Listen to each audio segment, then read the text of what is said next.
In this video, I want to show my homemade screen drying rack for screen printing. I could buy a commercial unit. I think it was like 130, 150, something like that. It was tall. I don't have a lot of room in this building, and I kind of like to do things myself. This I have less than $30. I think it is wrapped up in this, even if that much. And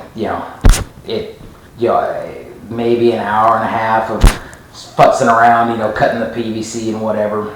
Fairly quick and easy. Something that you could certainly do, after work or on a weekend, just screwing around. It's easy to do. This is for 20 by 24 screens, which is currently all that I'm using. I'm just doing, hobby level printing. But as you can see, I can set a screen on top. I can set a screen down here on the bottom, and then I can set screens in here. So I can support 6 screens on this rack, and it's very easy to put together.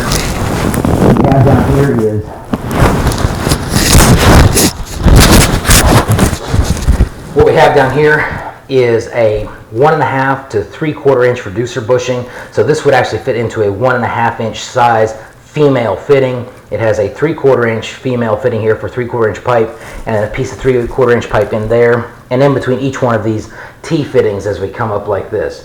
That piece is 1 3/4 inches long. Gives me a nice little gap there, and then there's plenty of room here for the screen to fit in and have some room to move up and down, so you're not having to just force it in there. It slides in. If these butt up against each other, the screen actually drags, and that was not going to work. The cross pieces here, I believe, are like 17 3/4. The front to back are 24 5/8. I could have gone a little bit narrower on this. I probably could have gotten away with 17 inches and made it a little bit easier. Right now, it doesn't have to move very far before it'll try to fall off in there. It's not a big deal. It's not like you're pushing this thing around the shop, but still, that's one thing I would change and I could cut it down, but I don't care. I did not glue any of these fittings together. It's not really load bearing. Again, I'm not going to be wheeling it around anywhere. So it's nice. It's small. It'll accommodate anything that I'm currently doing.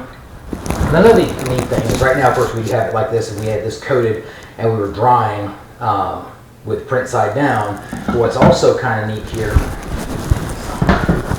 is that once it's wet, after you've rinsed them, washed them, reclaimed them, and you want them to dry, I can drop the screens in from above like that, so that gravity can pull a lot of the water down. It can drain off onto the floor instead of having to wait for it to evaporate. So you get a little, it dries faster this way than it does horizontally when they're just wet washed.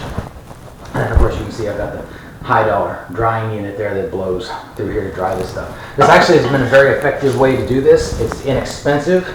Like I said, like me, I'm just doing hobby printing. And even if you were doing small jobs, I have done small jobs for money. This is plenty of large shop stuff, but it'll work for hobby stuff.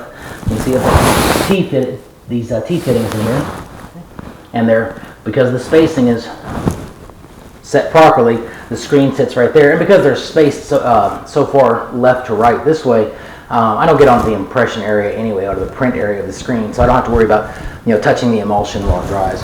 Anyway, hope this will help somebody. Bye.